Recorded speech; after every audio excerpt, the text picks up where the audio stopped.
बिस्मिल्लाहिर्रहमानिर्रहीम, अस्सलाम वालेकुम। आज है 16 दिसंबर और दिन है बुध का। आज 3-4 इंपॉर्टेंट चीज़ें हैं जिन पर बात करेंगे। मलिक रियाज पे भी बात करेंगे जो सुप्रीम कोर्ट से आज उनको अदालती पसपाई का सामना करना पड़ा है। लेकिन आगाज़ करते हैं एक पॉलिटिकल खबर से, और वो है मरियम औरंगज़ेब साहिबा के हवाले से।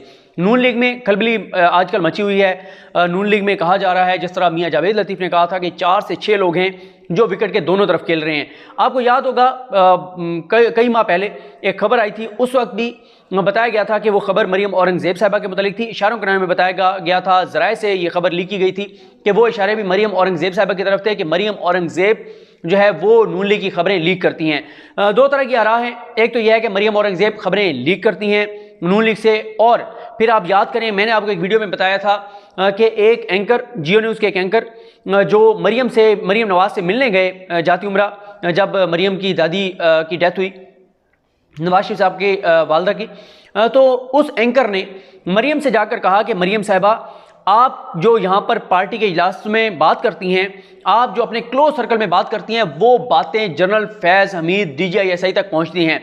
वैसे तो वो एंकर अपनी इस तरह की बातों में किसी अपना सानी नहीं रखते। इस तरह के मामलात में वो इस तरह की बातें करते हैं नून लीग के करीब होने के लिए, पीपल्स पार्टी के करीब होने के लिए। लेकिन उन्होंने जब ये बात की तो उसके बाद फिर ये काफ़ी बातें उन्हें लगी थी कि कौन है जो फौज से भी राब्ते में है और नून लीग के करीब भी है। अब ये तीसरी मरतबा ये हुआ है कि जब मियां जावेद लतीफ़ ने यह कहा है कि 4 से 6 लोग हैं जो कि डबल गेम कर रहे हैं, जो कि विकेट के दोनों तरफ खेल रहे हैं, तो उसमें मरियम औरंगज़ेब साहिबा का नाम आ रहा है। और इस हवाले से मैं आपको ये भी बता दूं कि कहा यह जा रहा है कि मरियम औरंगज़ेब साहिबा को शायद पार्टी तर्जमानी से भी हटा दिया जाए। इस हवाले से मैं आपको एक चीज़ बताऊं, पहले ये खबर एक आपके साथ मैं शेयर कर लेता हूं जो कि रोज़नामा दुनिया में लगी है, इखलाक बाजवा साहब की तरफ से, जो रिपोर्टर हैं दुनिया न्यूज़ के। उसके बाद मैं आपको बताऊंगा कि कुछ और भी तहफ़्फ़ुज़ात हैं पार्टी के मरियम औरंगज़ेब साहिबा पर। खबर यह है कि लीगी रहनुमा मरियम औरंगज़ेब पर अदम एतमाद हटाए जाने का इम्कान। मुस्लिम लीग नून की मरकज़ी तर्जमान मरियम औरंगज़ेब के खिलाफ पार्टी के सीनियर रहनुमाओं ने अदम एतमाद का इजहार कर दिया। बावसूख ज़राए का कहना है कि लीगी रहनुमाओं ने इजलास के दौरान मरकज़ी तर्जमान के खिलाफ तहकीकात के खिलाफ तहफ़्फ़ुज़ात का इजहार करते हुए कहा कि तर्जमान अपने सिवा किसी को TV चैनल्स पर जाने का मौका नहीं देती।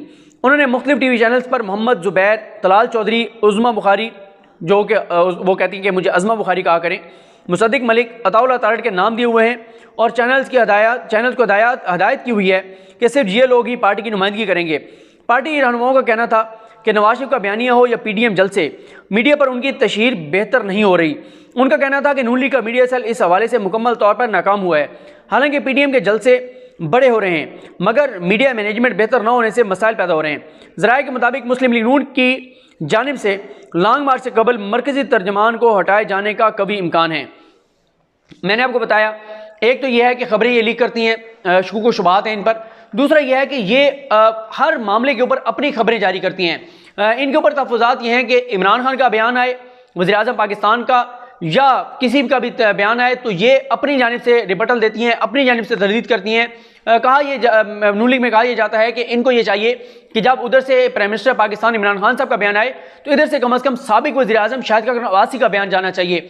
अगर उधर से शाह महमूद कुरैशी, फवाद चौधरी, या इस मतलब जो सीनियर लीडरशिप में आते हैं, यानी असद उमर, मुराद सईद, जो प्राइम मिनिस्टर की एक क्लोज टीम है, इनका जब बयान आए, तो इधर से कम एहसन इकबाल या इस तरह के जो नून लीग में सीनियर लीडरशिप है, उनका बयान जाना चाहिए रिबटल के तौर पर, तरदीद के तौर पर। लेकिन कहा यह जाता है कि मरियम औरंगज़ेब साहिबा को अपने बयानात मीडिया पर चलवाने का शौक है, अपने वो टिकट चलवाती हैं, मीडिया को उन्होंने अपने हक में इस्तेमाल करती हैं। लीडरशिप बाकी जो लोग हैं उनकी खबरें नहीं चलवाती, ना उनकी खबरें भेजती हैं। तो ये मामला है। इससे पहले कि नून लीग फाइनल एक राउंड खेलने जा रही है, लॉन्ग मैच करने जा रही है, वो पता नहीं होता है नहीं होता, इस्तीफे ये वो आर या पार, ये कर देंगे वो कर देंगे, इस्तीफों के अंबार लग गए हैं, और इस तरह की बयानात आ रहे हैं। दूसरी तरफ उनकी अपनी मरकज़ी सतह पर इख्तिलाफात हैं, तज़ादात हैं, इल्ज़ामात हैं, खदशात हैं, तहफ़्फ़ुज़ात हैं, ख़तरात हैं, और शकूक व शुबहात हैं। आप अंदाज़ा लगाएं कि मरियम औरंगज़ेब जो मरकज़ी तर्जमान है, जो सब मीटिंग्स में होती हैं, उनके ऊपर भी शक है कि ये डबल गेम कर रही हैं।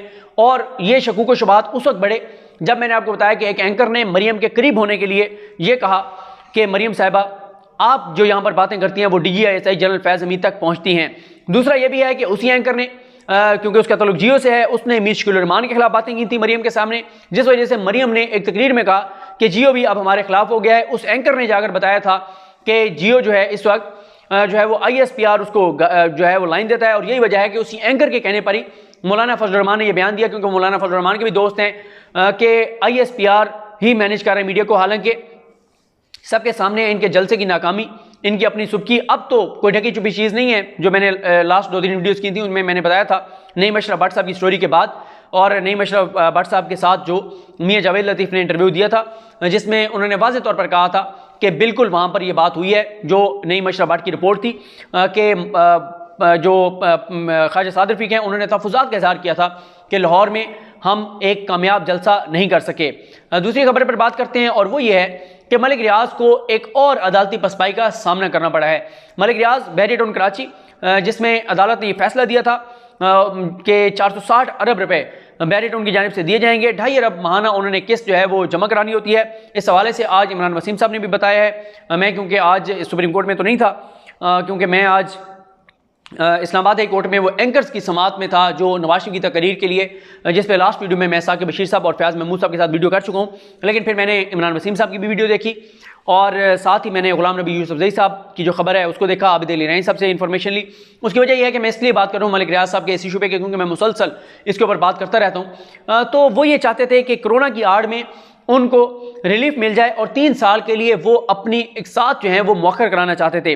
लेकिन जस्टिस जाजुल हसन साहब की सरबराही में जो 3 रुकनी बेंच था, जिसमें जस्टिस मजहर आलम मियां खेल साहब, जस्टिस मुनीब अख्तर साहब शामिल थे, उन्होंने उनकी ये दरखास्त मुस्तरद कर दिया है। तफसीली फैसला बाद में जारी किया जाएगा।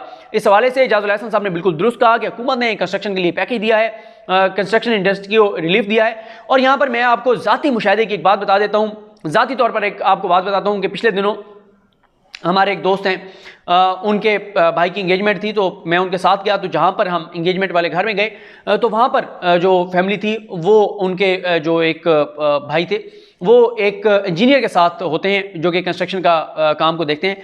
उनका ये कहना था कि इस्लामाबाद में एक हाउसिंग सोसाइटी में, जहाँ पर 4 माह पहले जब उन्होंने प्रोजेक्ट का आगाज़ किया था अपने, तो उन्होंने कहा कि जिस एक आप ऐसे समझें कि रोड के ऊपर, उन्होंने कहा कि उस वक्त 2 प्रोजेक्ट थे, एक हमने शुरू किया, एक और प्रोजेक्ट था कंस्ट्रक्शन का।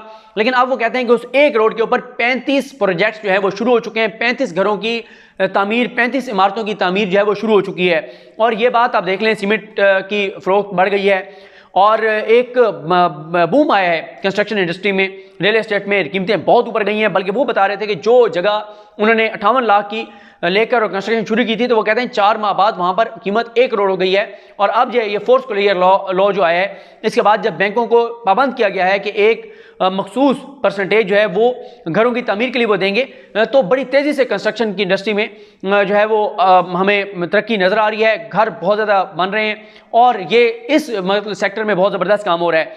तो उनकी ज़बानी कलामी जो दावे थे वो मुस्तरद कर दिए गए हैं, और कहा जाजुल हसन साहब ने कि भाई आप सबूत दिखाएं, आपको ऑडिट रिपोर्ट दिखाएं, जिससे पता चले कि आप नुकसान में हैं। ज़बानी कलामी बातों से हम आपकी बात नहीं मानेंगे। और अदालत ने आज उनकी ये दरख्वास्त जो है वो मुस्तरद कर दी है। और साथ ही जाजुल हसन साहब ने यह भी कहा कि आप तो वो प्लाट बेच चुके हैं, आप तो एक साथ वसूल कर रहे हैं, और अगर आपके पास कोई ठोस शवाहिद हैं तो वो आप हमें दिखा दें। ज़बानी कलामी आपकी बातों को नहीं माना जा सकता। तीसरी और आखिरी खबर पर बात करते हैं। शेख रशीद अहमद वो आज FI हेडक्वार्टर गए, DG FI से मिले, वाजिद ज़िया साहब से मिले, उनसे ब्रीफिंग ली। लेकिन अभी तक मैंने जो मेरे कुछ सोर्सेज हैं उनसे जो मेरी बात हुई, कोई सॉलिड चीज़ मैं हासिल नहीं कर सका कि वहाँ जाकर शेख रशीद साहब ने क्या ब्रीफिंग ली, क्या होने जा रहा है। लेकिन ये आज की जो शेख रशीद साहब की मुलाकात है, ये इंपॉर्टेंट इसलिए है कि FI इस वक्त बहुत इंपॉर्टेंट उसका किरदार है। जो PDM के मुतल्लिका शख्सियात हैं उनके केसेस में मनी लॉन्ड्रिंग को FI ने देखना होता है, और जो बाहर से जो पाकिस्तान से भागे हुए इश्तिहारी हैं, मफरूर हैं, उनको वापस लाने के लिए भी FI का इंपॉर्टेंट किरदार है कि वो जो इंटरपोल है उसके साथ उन्होंने रब्ता करना होता है, गो कि नैब ने भी करना होता है।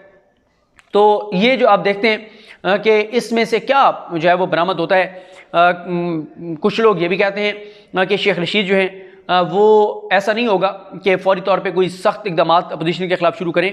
अभी शेख रशीद जो है वो सारे मामलात को देखेंगे और समझेंगे, और उसके बाद प्राइम मिनिस्टर की मुशावरत से जो होगा वो किया जाएगा। लेकिन इमरान खान साहब तो खुद कह चुके हैं कि अब वो FI को मजबूत करेंगे।